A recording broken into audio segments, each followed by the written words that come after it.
welcome to our latest travel talk. Today I'm delighted to be joined by Jean-Marc Flambert, the Director of Your Tourism Partner, now also a consultant in marketing and business development for W15 Sri Lanka, and of course the former UK Director for Sri Lanka Tourism. Hi Jean-Marc, how are you? Hi, Laura. Ayubowan and Vanakkam to you and to all your listeners. Ayubowan is the traditional Sri Lankan greeting in Sri Lanka, and Vanakkam is the equivalent in Tamil. So the two languages, Sinhalese and Tamil. Oh, thank you. Well, welcome. I'm not going to try and repeat that because I haven't practiced, so you'll have to forgive me. But welcome and thank you for joining us. So today I thought we could have a little chat about Sri Lanka and perhaps a sort of kind of recap for agents on how to sell the destination and what's going on there. But obviously, first of all, could you give us a little bit of an update on Sri Lanka? Because obviously it's on the SEO exempt list, isn't it? But its entry is currently prohibited. It's all a bit confusing. So could you give us a bit of an update on that? Yes, no, absolutely. We had our first case, I think, back in January, which was a successful case. The Chinese national recovered. The country was very strong and swift in closing its borders and forcing quarantine. That's not home quarantine like we do here, but this is where any new arrival from March had to go into common quarantine facilities where you had to stay for 2 weeks. We are in the process of repatriating all Sri Lankans because there's still some Sri Lankans who are stranded overseas, and that's our first priority. All the guidelines for COVID tourism preparedness have been issued. All the hotels are busy, and the travel agencies, the DMCs, everyone have started testing those protocols because we have 21 million people in Sri Lanka, and so all our hotels are full on the weekends. And so we've been able to go through those and make sure we're ready. And as soon as we feel the government is ready and feels comfortable, we will reopen our airport. We can't wait to welcome you and all of your viewers. Sure, yeah, and of course, I mean, Sri Lanka's had a really tough time of recent years, hasn't it? With well, obviously it's had in the past it's had its problems with civil war and stuff, but it was really kind of on the up, wasn't it? Sri Lanka. It was kind of the destination that was on everyone's lips, and then obviously there was the tragic terrorism bombings. But yeah, hopefully, Sri Lanka's used to getting over these hurdles, so you're looking forward to bouncing back. Absolutely. And all of these things, whether it's the tsunami, whether it was the war we had, whether it was the terrorism attack, as you mentioned, it's all made us very resilient, and it's allowed us to practice our emergency protocol and our rebuilding. So I think we've become very good at it. And as soon as we're ready, we will reopen the country and we will go after tourism and create the awareness very aggressively. All the plans are in place. So we're excited. Excellent. Okay. Well, I can see you've got a lovely Sri Lanka backdrop there, but you're not talking to us from Sri Lanka, are you? Whereabouts are you at the moment? Unfortunately not. I'm in Southwest London. That makes it easy for me to communicate and meet up with agents when it's appropriate. But yes, I'm in London. Great. Okay. Well, let's kick off then. So, yeah, how to sell. So it's a sort of classic feature that we always cover in selling travel, where we sort of go over all the hooks for selling and how to really market a destination and sell it successfully. And the first question we always ask is why sell it, which is always a strange one. I mean, why not? But could you sort of take us through some of the current hooks that agents could be looking at, obviously into the future when people are able to travel to Sri Lanka, and why Sri Lanka above other countries, for instance? Sure. I mean, number one is the people. Let's be very clear. Our hospitality is ingrained. We're very friendly. We talk about the Sri Lanka smile, and we are genuinely love meeting and talking to people of different cultures. So that's number one. Number two is outside the major city, Colombo and perhaps Kandy, the culture is very laid back. We're very relaxed. We're traditionally farmers. And think of a planter's life. We get up early in the morning, we work the fields, we have a big lunch, an afternoon snooze, and then have fun in the evenings. So it's very much that we want to invite you into our way of life. We've got some great prices and amazing deals. Sri Lanka has always had very high quality at very reasonable pricing. Our healthcare sector is second to none. And so that you have that in the back of your mind, you know that that's there, and you'll be looked after if need be. And the strongest point, I mean, I know everyone talks about our UNESCO World Heritage Sites, which often people forget that too are nature-based, not history-based. But it is all about our culture. It's all about our nature and our wildlife. And so that very much is one of the key reasons to sell Sri Lanka. Sure. Okay. And I mean, the next question is who to sell to. So, I mean, that kind of covers like what kinds of travelers. I mean, obviously you've got, you know, families, solo travelers, that, but you've also got niche markets, haven't you? So, you know, is there any sort of particular niche markets, such as, you know, hobbies and things like that, that agents should target? Yeah, I think number one is people looking for the off the beaten track. Yeah. People looking to immerse themselves in a different culture and history. People who describe luxury as space and isolation, because we have a lot of space. We have a lot, even this backdrop here is from a hotel I'll tell you about later. And so we have that nature and that backdrop around us. People who want to explore, go outside their comfort zones, because it's very different. You get attacked. Your senses get attacked in Sri Lanka, whether it's our food, whether it's the smell, whether it's the 400 waterfalls. The tallest one is 5 times the height of Niagara Falls, whether it's the tea and the tea plantations, whether it is Sigiri Rock. You really get attacked by different things. But if you're looking at the tick boxes, it's wildlife, it's sustainability, it's culture, history, experiences. And I just want to repeat that word space, because it's become an important one in today's context. Definitely, yeah. So take us through a few examples there of what you could offer, say, you know, that's someone who's looking for off the beaten track or wildlife or culture.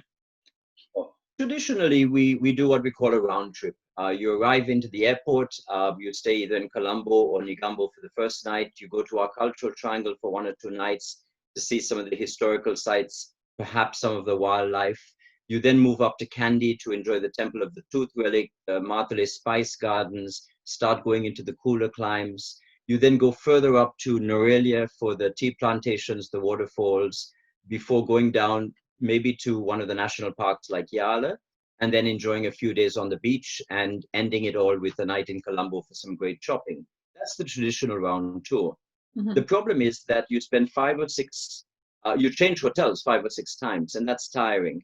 And so what I suggest people start doing is, instead of looking at it city-based, like I said, look at it experience-based to make sure that your tour does 1 or 2 days of history, 1 or 2 days of culture, 1 or 2 days of hills, 1 or 2 days of cuisine, nature, and wildlife, so that then you can differentiate the tour.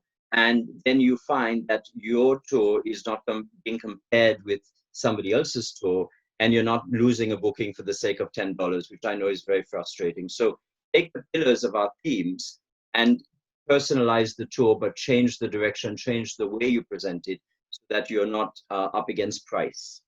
Okay, that's interesting. So change the direction. So could you run us through quickly how you would, like, your tour, your sort of recommendation for what to sell? Yeah, so for example, I would start off the first night in Negombo. Second day, I'd go to Anuradhapura, apologies. I'd go straight to Wilpattu National Park in the north. Mm-hmm. Beautiful park, less visited than Yala and less seen. So you're going to have more people interested in seeing that. And a beautiful coastline up there. Then from there, it's only an hour to Anuradhapura. So you go to Anuradhapura, do the cultural triangle.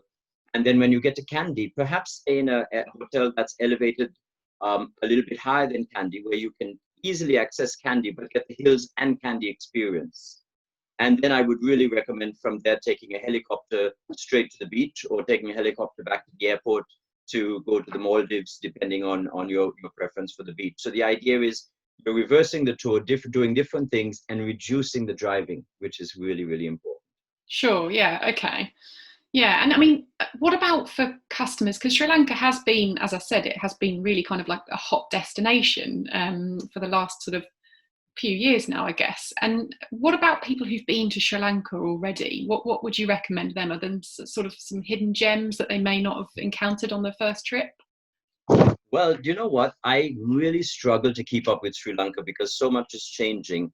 And with your permission, I'd like you to share the screen because I think that this question might be answered easier if I share my screen at this point, because there's some really new and some not so new, just less known experiences. Right now, can you see my screen, Laura? Yeah, I can. Yes, thank you. Fantastic. So Tharu Villas, for example, is an interesting chain of boutique hotels. Ananta Fonseca is a chef and she's an interior designer, and her attention to detail is annoying, but hence fantastic. And she has several properties, and some of these you can actually just take the property as on its own. So it might have 2 rooms, it might have 4 rooms. So for a reasonable price, you have the isolation and that feeling that you're on your own, but with maybe a chef there. And if I show you, for example, the Benthuta properties, she has 3 in Benthuta: Rock Villa, The Muse, and Longhouse. And just to give you a feel for it, it's a beautiful pool, just 9 rooms, and it gives you that feel and sense of space. This is a garden you're supposed to spend your share with 18 guests, so there's plenty of space. And this is one of the private suites with a swimming pool, and again, they're nice, spacious rooms. So I'm just showing this so that you understand that these lovely small boutique villas, we often think of Europe and maybe the Caribbean for villas, but we don't think of Sri Lanka. And this is not the only villa chain. There's a lot of small boutique hotels like this scattered around. Another good example is in Marvelan, just near Tangol. Look at the size of the beach where you can see the red dot, that huge beach and no big hotel on the beach. Wow. And that's what it looks like. I was there in February. It's absolutely magical. So, you don't need to think about social distancing. Another, I mentioned earlier about wildlife, and sorry, this slide has just popped in the middle. It shouldn't have. But really what I wanted to show you here is all the natural assets. Our tallest mountain is double the height of Ben Nevis. We have 103 rivers in Sri Lanka. The UK has only 22.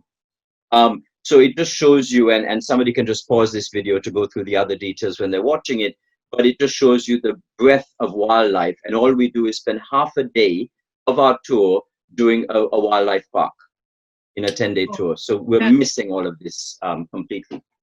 Another one that people may not know about is EcoTeam. EcoTeam has several brands, but I'm just going to mention 2. One of them is Ahas Popuna. It opened just a year ago, and you get out of your car. It's in the hills, a bit lower than Norelia, and it's between Norelia and Yala. You get out and you walk for 15 minutes to get to the camp through tall grass with the guide taking you through. Somebody else is carrying your bag, so don't worry. And you have these spectacular views. It's the only property in Sri Lanka and the only experience where you walk through nature, because normally in Yala and Wilpattu, you're in a jeep. You can't walk. You're in a jeep. So this is a walking experience.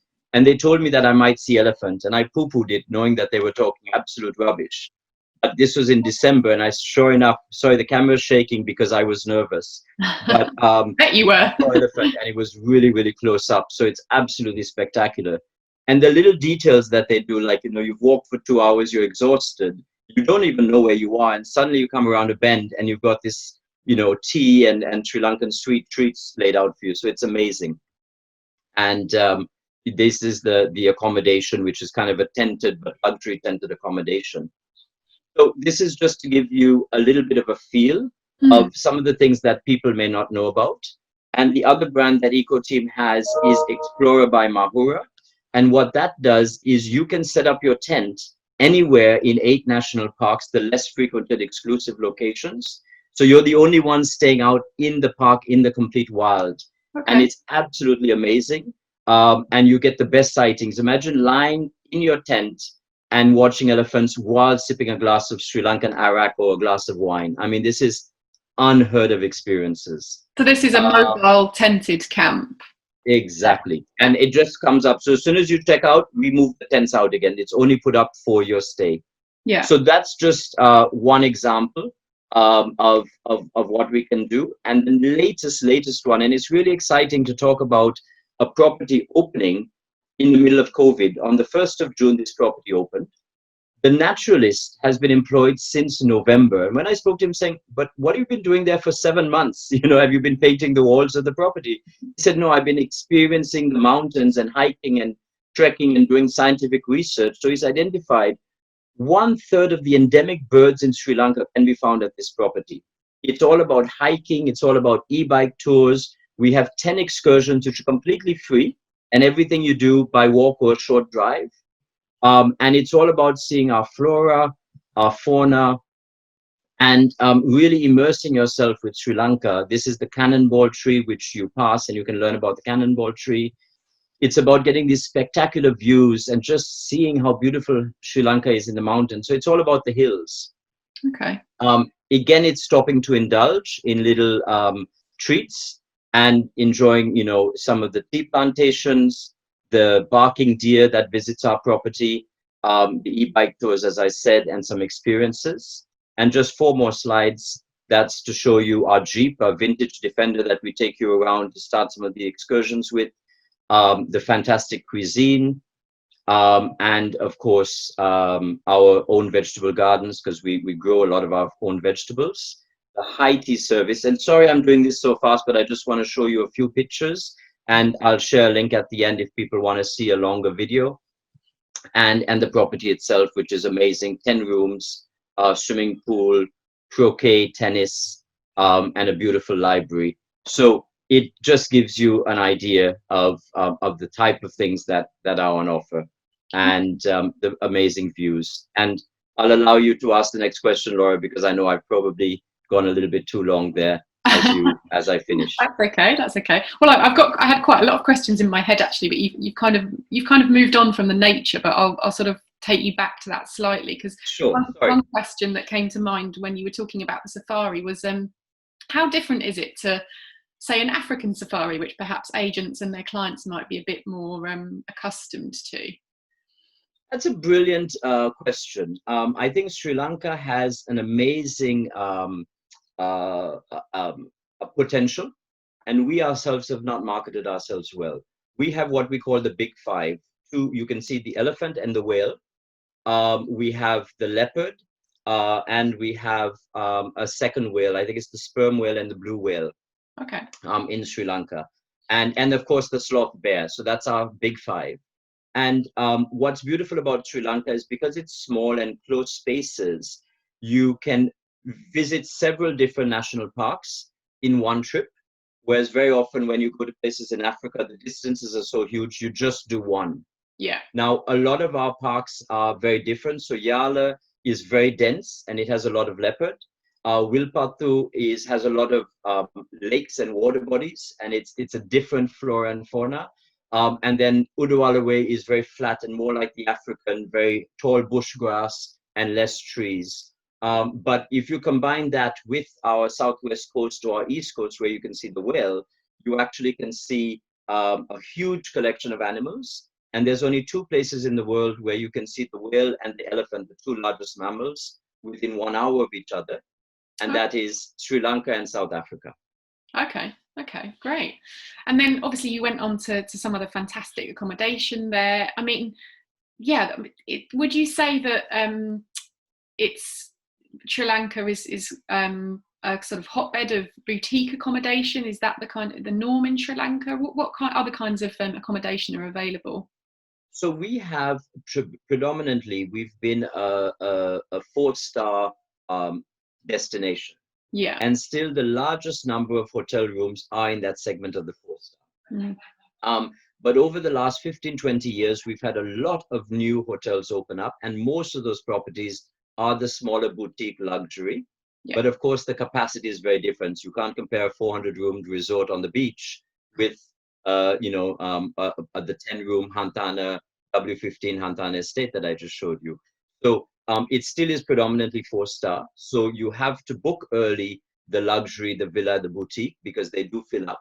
But the pricing is still tremendously low relative to what you get in some of the other parts of the world, like the Caribbean, for example. Okay. So that kind of takes me on to my next question, actually, which is sort of when to sell it. So Obviously, we're probably looking more into sort of next year and beyond, but also just generally, there are obviously seasonal considerations, and in the future, when hopefully when all this COVID mess lifts, are there sort of events and things like that that agents can book around? Yeah, I mean, on the first question of seasonality, we have two monsoons, the southwest monsoon, which is kind of May, June. And what you do know is the sea will get rough along the southwest coast. And then the northeast monsoon, which is October, November. And the one thing you do know is the sea on the east coast will get rough. But now that we have so many hotels on the east coast, visitor can come and see the interiors, the cultural triangle, Kandy, Norelia, and either opt for the east coast if they're visiting in May, June, or opt for the west coast if they're visiting other months of the year. So really now Sri Lanka is year round. In the hills, in the interiors, you can get rain. It's tropical rainforest. So you can get a little drizzle, but that just reduces the heat, and people love it because the flowers come out and it cools you down. It's so hot there. So we don't really talk about a seasonality. Our calendar of events is huge, and the tourist board website is fantastic for those events. If you just try Sri Lanka events, and you'll get the tourist board calendar of events. And we have every day, every month, we have the full moon, the day of the full moon, which is a Buddhist celebration. And around those different full moons, we have different festivals. So right now happening in Sri Lanka is the Kandy Festival, or the Kandy Perahera, which is the exposition of the tooth relic of the Lord Buddha, which happens in Kandy in a beautiful pageant. And we have a lot of other religious celebrations, whether it's Islamic celebrations, Buddhist celebrations, Christian celebrations. And then we have a lot of private events that have happened, from the literary festival to surfing festivals, and a lot of other things that happen through the year. So you don't even need to try to plan your trip around one of the events. You give your date to your good travel agent, and then your travel agent will tell you what is around and alter the tour, because there'll always be something happening in some part of the country that you can enjoy one of those festivities. Sure. Okay. So it's worth agents kind of, doing some research and finding out what's on at the time that their client's going then. Yeah. Okay. So, I mean, going back to sort of how to sell, and I guess who to sell to, a lot of agents will have sort of long-standing clients who've been on a lot of trips with them. How can they really hook their client into Sri Lanka? What are the sort of major attractions in terms of interest? So, I mean, food springs to mind. You already talked about nature. Could you tell us a few of the other things that agents can use to persuade people that Sri Lanka is their next destination? Yeah, cuisine is number one. And what's really exciting is that the UK has woken up to Sri Lankan cuisine. So we have 2 restaurants now in Soho. We have several others in London. And so the cuisine is a huge part. And, each region of Sri Lanka, the food is slightly different. The way we prepare it is different. So that's amazing. Number 2 is our drinks, from the tea to our Nelly juice, to our avocado juice, to our pineapple juice. We have loads of, fresh juices, which people often forget. I personally love the whole story of the coconut tree, and how important it's the most important crop for Sri Lanka, for cooking, from furniture, etc., etc. And then the traditional themes like wellness. Sri Lanka right now, and my mom included, everybody is having their own grandmother's recipes that they're using to fight COVID.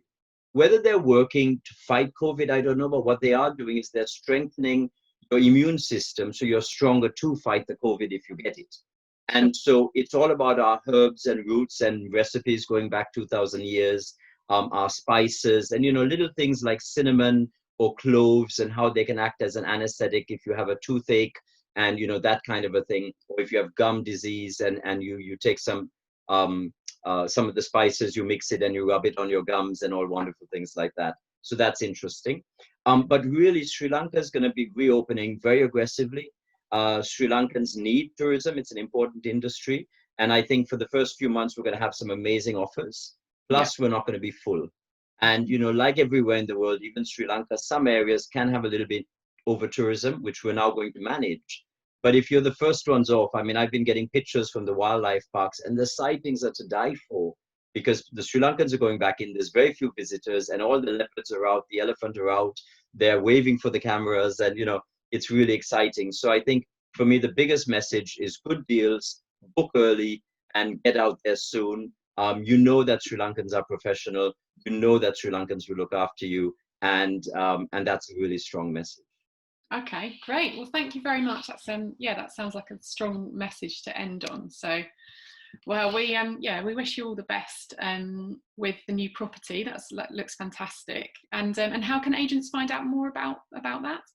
Sure. So maybe we can put it down somewhere for them. But my website is yourtourismpartner.com, and my contact details are there. I'm Jean-Marc Flambert, and I'm in the UK. My mobile number is there. My email is there. So don't hesitate. yourtourismpartner.com, and I would love to speak to you, do a presentation, coordinate a visit, or just answer some question. Don't hesitate.